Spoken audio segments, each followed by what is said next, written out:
ဒီတခါတော့ကလေးငယ်တွေရဲ့ဉာဏ်ရည်ကိုထိခိုက်စေနိုင်တဲ့မိမိတို့သတိမထားမိတဲ့အလေးကျင့်စုများ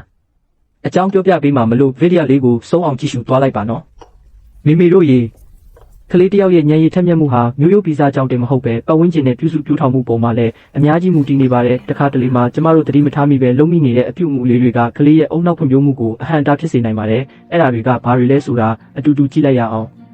ပထမဆုံးအချက်ကတော့ဖုန်းနဲ့ပြီးအလွန်ကြုံပြခြင်းပါပဲအထူးသဖြင့်အသက်2နှစ်အောက်ကလေးတွေကို screen တွေအကြာကြီးကြည့်ခိုင်းတာဟာသူတို့ရဲ့အာရုံစူးစိုက်နိုင်စွမ်းကိုလျော့နှဲစေပြီးစကားပြောနောက်ကျတာမျိုးဖြစ်စေနိုင်ပါတယ်ဖုန်းအစားရုပ်ပုံစာအုပ်လေးတွေနဲ့အစားထိုးပေးကြည့်ပါ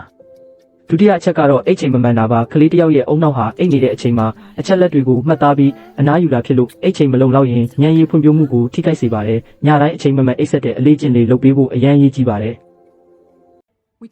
တတိယအချက်ကတော့ခဏခဏစူပူချိန်မောင်းတာပါကလေးကိုအော်ဟိငောင်ငန်းတာဟာသူတို့ရဲ့စိတ်ထဲမှာကြောက်ရွံ့မှုနဲ့ဖိအားတွေကိုဖြစ်စေပြီးအုံနောက်ရဲ့တင်ယူနိုင်စွမ်းကိုကျဆင်းစေပါတယ်အဖြစ်တင်မဲ့အစားဘာကြောင့်မှလဲဆိုတာကိုနွေးနွေးထွေးထွေးရှင်းပြပေးတဲ့နည်းလမ်းကိုသုံးဆွဲကြည့်ပါ